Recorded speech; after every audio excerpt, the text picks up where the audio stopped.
Well, guys, I want to say hello to all of you. I want to welcome our campuses, whether you're in Kenosha, Racine, online. We say hello to all of you. And, of course, our Weekends on Wednesday service is where it's at. Showing some love. So, guys, just a couple things today as we get started. First of all, I'll let you know Easter is around the corner. And it is just around the corner. If you want to find out what we're doing for Easter at Great Lakes Church, check out greatlakechurch.com/Easter.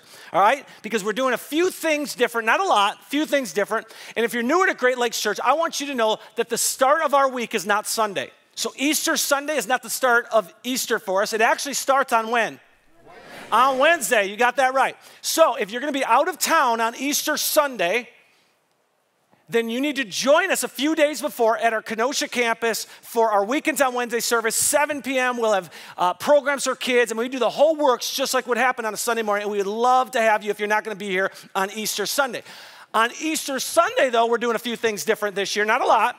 For Kenosha, we're keeping our 8 a.m. service as is, but at both campuses, Kenosha and Racine, our 9 a.m. service and 10:30 a.m. service. We're pushing the times a little bit, okay? We're going to go 9:15 and 11 a.m. 9:15 and 11 a.m. Easter Sunday only, but you can go to greatlakechurch.com/Easter to get that information. All right, secondly, on your seats or when you came in today should be some invite cards, all right? Now I'm going to do a little pop quiz. Why do you think those cards are there? Yeah, to invite people. All right, pretty simple. Now, I know that there are two ways you can invite people. One is to be really creepy. Hey, you need Jesus, and I'm going to give you an invite card. No, the other way, of course, is just to say, hey, would love to have you join me for Easter services, and that shouldn't intimidate you because even in our culture today, 2019, most people still show up to a church service on Easter Sunday. So I want to encourage you, use those cards. Do not leave them on your seat. Bring them with you. And you can even act like it was accidentally left on your desk at work or accidentally just sitting in someone's car, but invite someone with you for Easter Sunday, all right? So that's the second thing I want to tell you. Third thing I want to tell you is we are in this series called Hero Maker. And my hope, my prayer for this church is that we're a church filled with hero makers, but specifically hero makers to our children and our teenagers. Because the most formative years of our life, we all know this, is when we are in middle school or high school. And so that's why at Great Lakes Church, we put lots of time, lots of energy, and lots of money into our children and teenagers. And one of the ways that we've decided to be hero makers this summer is it is our dream, our prayer, our hope that we can get every middle school and high school kid who wants to go on a week-long mission trip. Okay, so our church is carrying a bulk of the cost for that. Our 6th through 8th graders this summer are going to Indianapolis. They're going to spend their days working in homeless shelters, in food banks, and community centers. And then in the evening, they're going to get to party in downtown Indianapolis, not Minneapolis. All right, so Indianapolis. That is this summer in July. Our high schoolers, our 9th through 12th grade students, are going to spend a week in St. Louis. They're going to come alongside organizations that help the homeless and children and elderly, and then they'll spend their evenings hanging out and partying in St. Louis. All right, so you want to find out some details about these trips. Now listen, if you're a teenager, don't chicken out. Don't be like, I don't know anybody. This is how you get to know people. If you're a parent, be the dictator of the home. Say it to your children. In the name of Jesus, you're going on these trips. greatlakechurch.com/student missions. Another church that's doing one of these trips alongside us, they sent out an email to their church this week. This is not, I'm not making this up or exaggerating. $625 for each student. Last year, their church is smaller than ours, but last year they had like 100 students go, and so they're doing it again. Here's the deal. We are charging $225 a student, which is far less than it cost us, but that's how much we want to invest in this next generation. And so, again, in the next month, you're going to have to sign up. Look into this, greatlakechurch.com/student missions. All right, so we're in this series, Hero Maker. And all throughout the series, we've been talking about how there are all types of heroes in our world, men, women, young, old. There are heroes that exist in comic books and in movies, but there are also heroes that exist in real life. And regardless of what type of hero we're talking about, the term we typically associate with heroes is the word power. And so we think of power as something that superheroes have. Or maybe something that politicians have, or something that people who work maybe as police officers or firefighters that they would have. Maybe it's someone who signs our paycheck, they have power. But most of us, we don't think of ourselves as people with power. But what I'm hoping we see all throughout this series is that all of us have power. If you're a parent, you have power to shape the life of your child while they're in your home. If you're a husband or wife, you have power to bring joy into your relationship or misery into your relationship. If you're an employer or an employee, you have power in how you shape that business and the culture that's created. If you're a coach, if you're a volunteer, you have power. If you're a teacher, you have power. As Americans, we all have power. We have financial power. Some have more than others, right? You were born into a family, and if you have a younger sibling, you have power for a certain season of your life. And so what I'm hoping in this series is that we recognize the areas of life in which we have power, and then we start to ask this question: how will I use my power? Are we going to use the power we have to protect our power? To elevate ourselves, to put a spotlight on us, because that's what most people do? Or are we going to use the power we have to shine a spotlight on others and to elevate others and to become a hero maker? And so the last few weeks, we've been talking about the different character traits of a hero maker. Week 1, we said a hero maker looks for the good in others. They walk into a home, they walk into a business, they walk into a scenario, and they just do their best to look for the good in others. And as they find the good, they have I see in you conversations. I see in you potential. I see in you a compassionate heart. I see in you a great leader. So they look for the good in others. Week 2, we talked about how a hero maker encourages others, that they use their words to build others up and to lift others up. Week 3, we talked about how a hero maker invests in others. They use their time and their energy, and they do for one, or they do for some what they wish they could do for everyone. And then last week, week 4, we talked about how a hero maker sees in others what they do not see in themselves. And so they call it out. Now today is week 5. And today we're going to talk about a 5th character trait of hero makers. And here it is. A hero maker leverages their experiences for the benefit of others. Okay, a hero maker leverages their experiences for the benefit of others. And we're going to do something today that I don't think we've ever done in our church's history. We're going to revisit a talk that was given here at Great Lakes Church about 3 or 4 years ago. It's a talk from a guy by the name of Andy Stanley, a voice that we love to listen to throughout the year, pastors a large church in Atlanta, Georgia. And the reason we're revisiting this talk is it is a powerful talk, it is a defining talk, and it will inspire you, just like it's inspired me, to look at the experiences we've gone through in life, good or bad, and consider the question, how can I use this to be a blessing in someone else's life? So if you haven't done so already, take out the note sheet, which is inside your program. Get ready to follow along. Here's Andy Stanley. I want to begin by introducing you to a friend of mine who actually just went to be with the Lord not too long ago, February the 20th of this year, 2013, for those of you who are watching this later. Dr. Howard Hendricks, 88 years old, went to be with the Lord. Now, let me tell you about Dr. Hendricks. Most of you have never heard of him. He was one of my professors in graduate school where I studied theology. Everybody called him Prof. And he was an extraordinary, extraordinary communicator. In fact, if you've ever thought to yourself, wow, Andy, when you teach the scriptures, you make it come alive. This is the guy that taught me how to study the Bible, and this is the guy that taught me and about 10,000 other students over the 60 years that he stood in a classroom, 60 years, taught a whole bunch of us, Chuck Swindoll, David Jeremiah, Tony Evans, the names go on and on and on. Some you've heard of, many, many that you haven't, all over the world, because this guy taught us how to make the scriptures come alive, and he taught us to bring our energy to the text so that people would want to go home and read it on their own. There were so many things he taught us. I remember in class one time he was talking about how boring most preachers are and most Bible teachers are. And it's from Philadelphia, and he was very direct, a little bit gruff, and he'd say, ladies and gentlemen, never be content to simply cover the material. And then he pulled his handkerchief out and he put it over his notes and said, there, I've covered the material. He said, that's about all most sermons are worth. They cover the material, stuff like that. He said this, in fact, this is worth the price of getting up and coming to church today. He said this, experience won't make you better, only evaluated experience makes you better. Then he went on to say, experience just creates a rut and a bad habit. Now, that's pretty valuable, isn't it? He said this one day in class. He said, it's a sin to bore a child with the Word of God. It's a sin to bore a child with the Word of God. Now, let me tell you, this guy was an extraordinary communicator. So one day I was down front with about 8 or 9 other guys, We were talking to him about something, and silly me, I asked a dumb question. And with him, you always want to write the question down because he was, a little bit intimidating. We had so much respect for him. I said, Dr. Hendricks, I said, why don't you start a church? I said, you could have the biggest church in Dallas, Texas. And that, there's a lot of big churches in Dallas, Texas. He went, Stanley, just like that. Stanley, I can do more damage for the kingdom of God standing behind this lectern than I could ever standing behind a pulpit. He said, because I can multiply my influence through you knuckleheads and you guys can go change the world.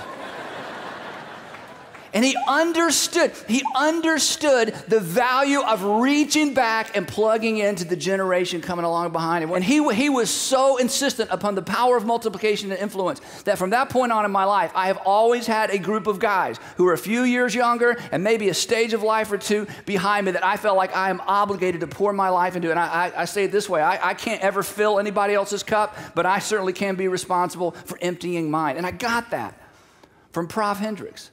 That's the way he lived his life. And so not too long ago, we went to be with the Lord, but his influence is being felt all over this country and literally all around the world. Now, the reason I tell you all that is because I believe with all my heart that every single one of you, especially those of you who are 40 plus, every single one of you, but especially those of you who are 40 plus, have that same opportunity to reach back and leverage who you are for the benefit of somebody coming along behind you. And it won't be in a classroom, and it won't be on a platform, and you won't want to have one of these strapped to your head, but every single one of you, if you will not miss the opportunity, will have in the future, if you don't have it now, the opportunity to leverage who you are for the sake of somebody coming along behind you. And it's worse than that. Some of you don't only have the opportunity, I believe there's a portion of you, in fact, most of you listening today, who have the responsibility to do the very same thing. Now, before you start having a mental conversation with me about all the objections and I'm not worthy and I'm average and all that, I want to try to help you today see your life in a different kind of way. Because it's what Dr. Hendricks did for me and for so many of us. You see, you've heard it said that life is like a box of chocolates, but the truth is your life is like a treasure chest. That you literally are a unique blend of experiences, family experiences, successes, failures, opportunities, academic challenges, learning disabilities, extraordinary IQ, people you've met, people you've not met, places you've lived, places you could only visit, places you only hope to visit. You are a unique blend in such a way that you are a unique treasure. And for you to have a life and to live a life that counts the way that you're going to want it to count, you have got to figure out, especially once you hit 40, how to leverage all of this for the sake of somebody, or maybe a group of somebodies that are coming along behind you outside of your family. Many of you by that stage in life will have been married. And you say, that is exactly why I can't do this, because my marriage is not a model marriage. That makes you an even better candidate for talking to people who are coming along behind you, who are in their first marriage. Some of you would say, well, that's what disqualifies me because, Andy, I'm already in a second marriage. The last thing anybody wants to do is talk to me about marriage. You're absolutely wrong. You have more to offer, and besides that, if you've had a tough marriage or two, you know more than anybody else the pain of divorce and the pain of those challenges, and why wouldn't you be compelled to figure out a way to leverage that for the sake of another generation, for the sake of another couple, to keep them from experiencing the pain that you've experienced. Many of you had extraordinary leadership opportunities. Some you handled well. Some you handled not so well. Opportunities that came and opportunities that went, and God has gifted you in such a way that people follow you. And you've learned, and in fact, the problem is it's so intuitive to you, you think perhaps you don't even have anything to share. All of you have made a certain amount of money. Some of you have handled it better than others. You've made money, you've invested money, you've lost money. By the time you hit 40, and especially by the time you hit 50, you don't know how much you know about finance until you sit down with a 25-year-old or a 30-year-old and start talking about it. And suddenly you realize that you're an expert. All of you, at some point in your life, have had to handle some kind of conflict. Relationship conflict, money conflict, conflict at work, conflict with in-laws, conflict with your own parents, conflict with siblings, conflict with the government, perhaps conflict with the IRS. And again, the failure part of you says, that makes me unworthy. And I'm here to tell you today, it's your failures that in some ways makes you an even better candidate, a better vehicle for communicating to the generation that's coming along behind you. All of you, to some extent or another, have kind of some sort of spiritual background. Many of you grew up in church, left the church, and came back. That equips you to talk to the next generation about the value of staying plugged in to some sort of spiritual context. Many of you have wrestled with faith. Many of you have wrestled with faith in such a way that you left the faith and came back. That positions you uniquely for certain people who are wrestling with faith in the same way, because they look at a person like me and they say, Andy, you couldn't understand because you're a pastor and you've always been a Christian and your dad was a pastor and probably your granddad was a pastor. In fact, you probably somehow goes all the way back to Jesus, so you couldn't possibly understand the fact that I just have such a hard time believing. And if you've ever had a hard time believing, if you've ever set your spirituality and your Christianity aside, you are equipped to talk to someone in the generation coming along behind you, because they're having those very same questions. Many of you, by the time you're that age, you've raised kids. Some of you've lost kids. Some of you know the pain of a prodigal son, a prodigal daughter. Some of you don't want to tell the story of your children because you think it reflects poorly on you. Did you know those stories you don't want to tell equip you with a unique message for the generation coming along behind you? Some of you have built companies. Some of you have built organizations. Some of you have built entire institutions. Some of you have built organizations and lost them. Some of you faced bankruptcy when you thought you were on top of the world. And although you're embarrassed by those failures, do you know it's part of your treasure chest? It's what gives you a voice to the generation coming along behind you. Because we think they only want to hear the stories of success, when actually we all know this. And by the time you're 40, you know this. You learn far more from failure than you'll ever learn from success. You learn more in the wrinkled days than the wrinkle-free days. You learn more about marriages and the challenges of marriage. You learn more about finances when finances are a challenge than you ever do when things are going completely your way. And then one of the reasons that some of you think you don't have a treasure chest, that you don't have anything to offer, that you're so average, is because all of us have some of these buried in the bottom of our treasure chest, don't we? Skeletons. Things that we don't want anybody to know. Things that we believe disqualify us from ever being used by God in anyone else's life. Parts of our story that we don't want to tell.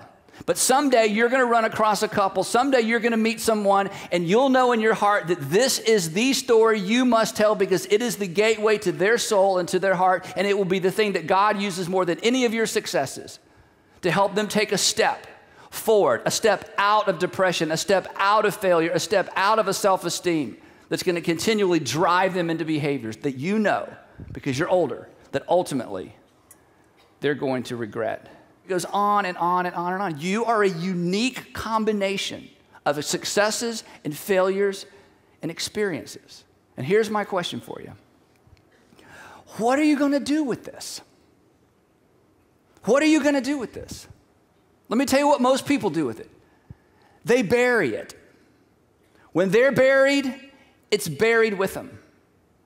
And if that's your decision, and if that's what you end up doing, you need to understand that your life, when it ends, the value of your life ends with you. But you have a unique opportunity, and I don't want you to miss it. You have the opportunity of leveraging all of this, the parts you want to talk about, the parts you think nobody's interested in, and the parts you hope no one ever finds out about. You have an opportunity to leverage that for the generation coming up behind you. And if you did, you will be glad you did. And if you don't, you will wish you did. Because here's the bottom line. The value of a life is always determined by how much of it was given away. The value of a life, the value of your life. And if you're in your 20s and your 30s, you look at a statement like this and, well, maybe that's true, I'll write it down for later. But the older you get, the more you have to give. The older you get, the more you have to give, because the older you get, the larger your treasure chest grows, and at some point it will dawn on you, even if it's just in your final days of life, that your greatest value in life is what you give away from your life, and that the value of a life is all. Have you ever been to a good funeral? Isn't it true? The value of a life is always measured by how much of it is given away. And I don't want you to miss the greatest opportunity of your life, which is to figure out how to leverage your life for the benefit of a generation coming along behind you. For some of you, somebody did this for you. For others of you, you know you would be better off if they had. I don't want you to miss your opportunity. Now, if, regardless of your religious persuasion, regardless of your background, that's true of you. I mean, you could be, you could be a non-Christian, you could be agnostic, you could be from some other religious background. If we just stop the message right here, I would say to you, look, regardless of your belief system, regardless of your faith or lack of faith, you are a treasure chest of insight, wisdom, experience, and knowledge. Figure out how to leverage that and pass it on to somebody who's coming along behind you other than just your family. The problem with family is this. Some of you, your children and the way you've treated your children in some ways has almost disqualified you to speaking into the lives of your children. In fact, one of the reasons you think you have nothing to offer is because your kids won't listen to you. And the truth is the fact that your kids won't listen to you and the lessons that you've learned from the things that you've done that caused your kids not to listen to you is part of the message that the next generation desperately needs to hear. It doesn't disqualify you. It equips you in a way that other people aren't equipped.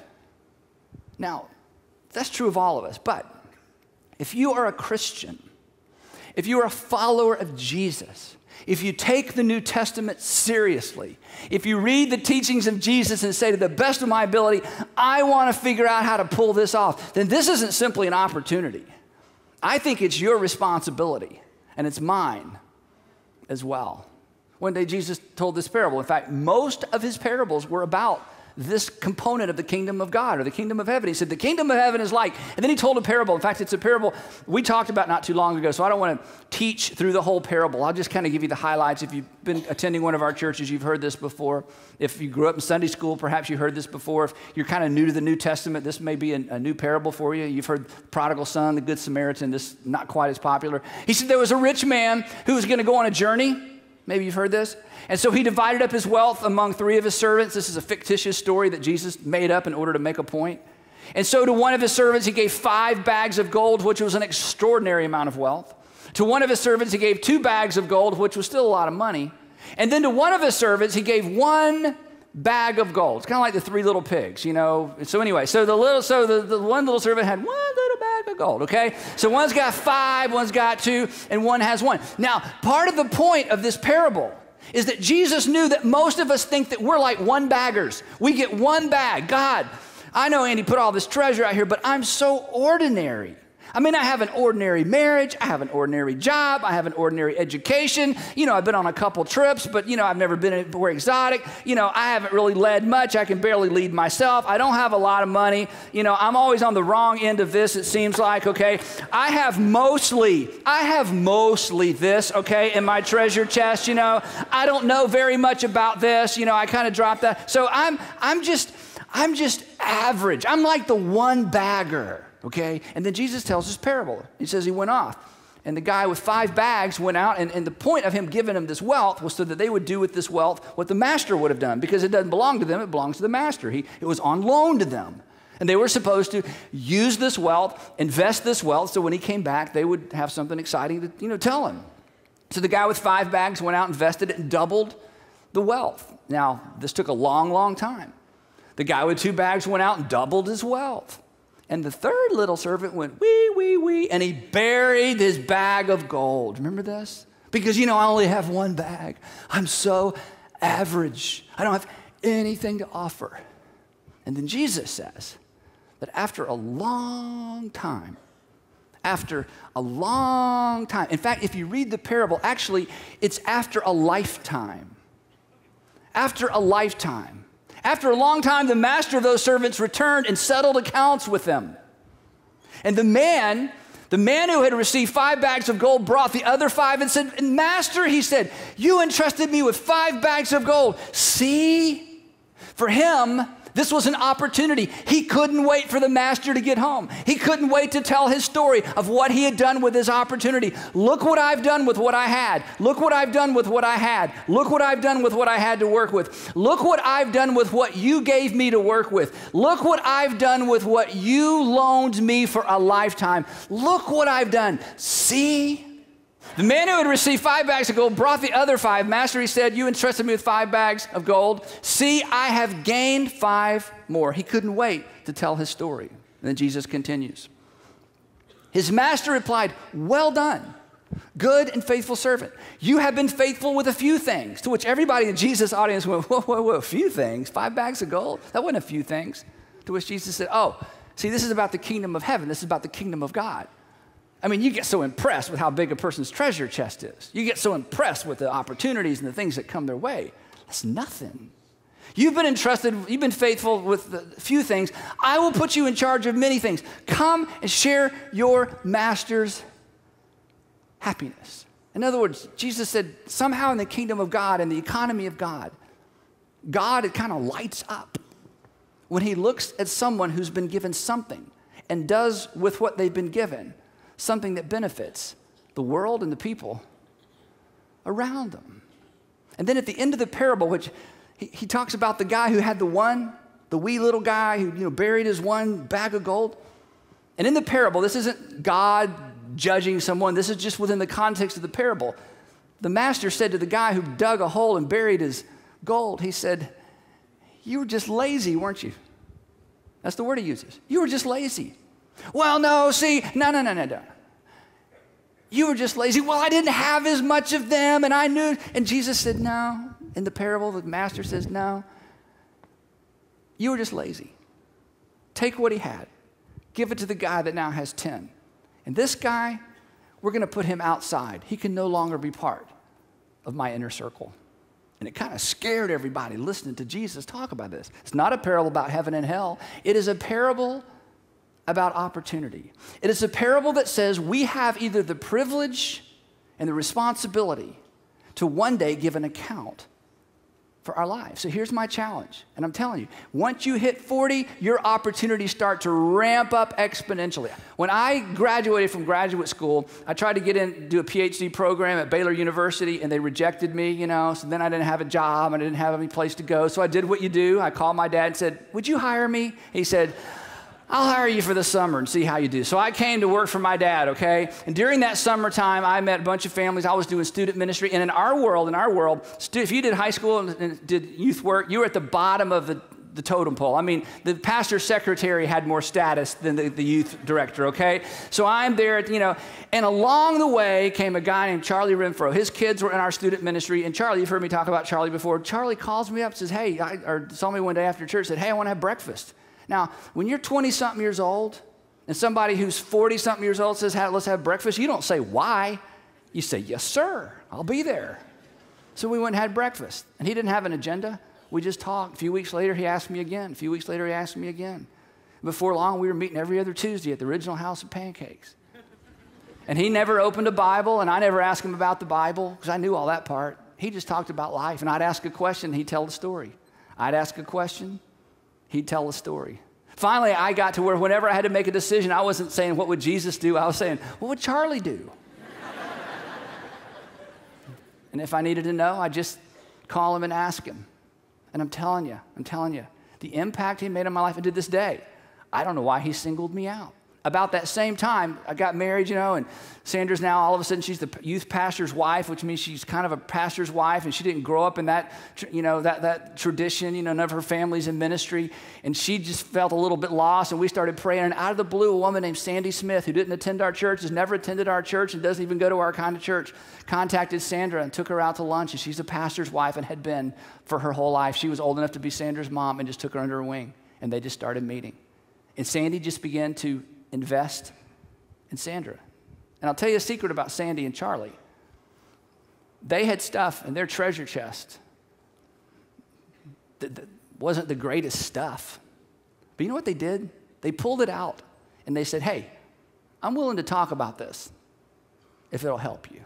My point is this. I don't want you to miss this opportunity because you don't think you have anything to share. You do. I don't want you to miss this opportunity because you're not a stage person or you're not networked or I don't have this or I don't have that. Listen, you are a treasure chest with a unique combination of good and bad, success and failure. And through all of that, you have gained what is most valuable.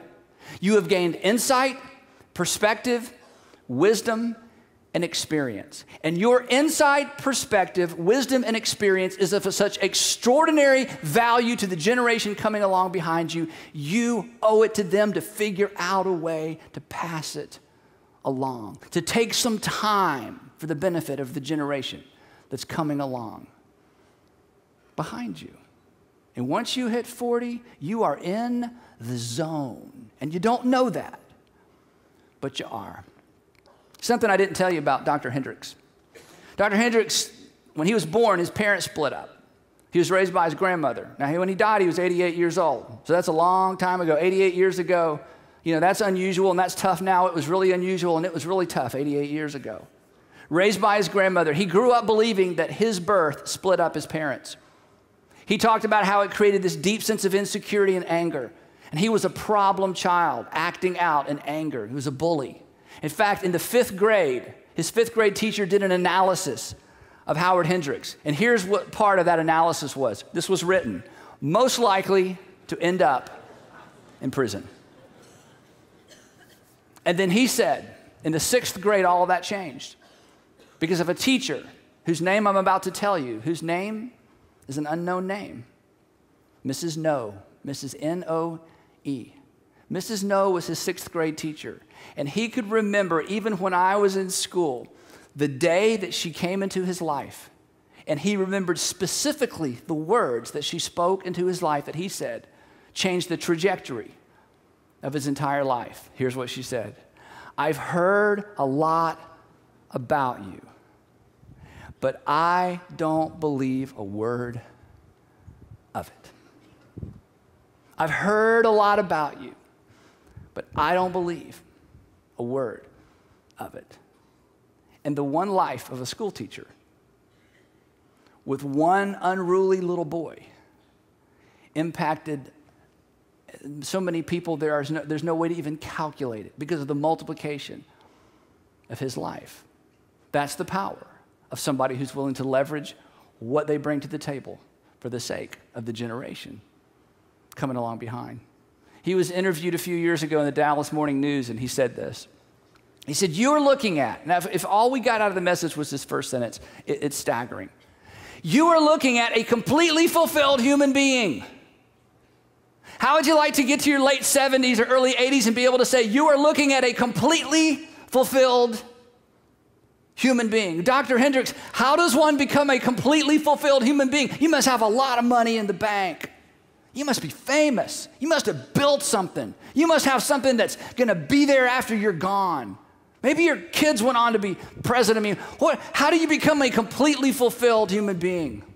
If I died today, here it is, having produced some of the people God has given me the privilege of shaping, it will have been worth showing up on the planet. So what are you going to do with all of this? Allow it to be buried with you? Now, here's the thing. It's your stuff. It's your life. It's your marriage. It's your history. It's your memories. It's your awards. It's all yours. You can do whatever you want to with it. But if you don't figure out how to give it away, when you come to an end, it comes to an end with you. When they bury you, they bury your life. But you have an opportunity. You have an opportunity to look over your shoulder and ask the question, who could benefit from the treasure that is me? Who can benefit from the treasure that God has allowed me to accumulate? Some of it I wish was not a part of my story. Some of it I wish was not a part of my life. And in some ways I've been blessed more than I've ever expected. But the question is not how did I get it and why did it happen to me, but how do I leverage this for the sake of the generation that's coming along behind me? And if you leverage it well, you'll be glad you did. And if you don't, you'll wish you had. If you leverage it well, you'll be glad you did. And if you leverage it well, there will be other people in a generation coming along behind you that will be glad you did as well.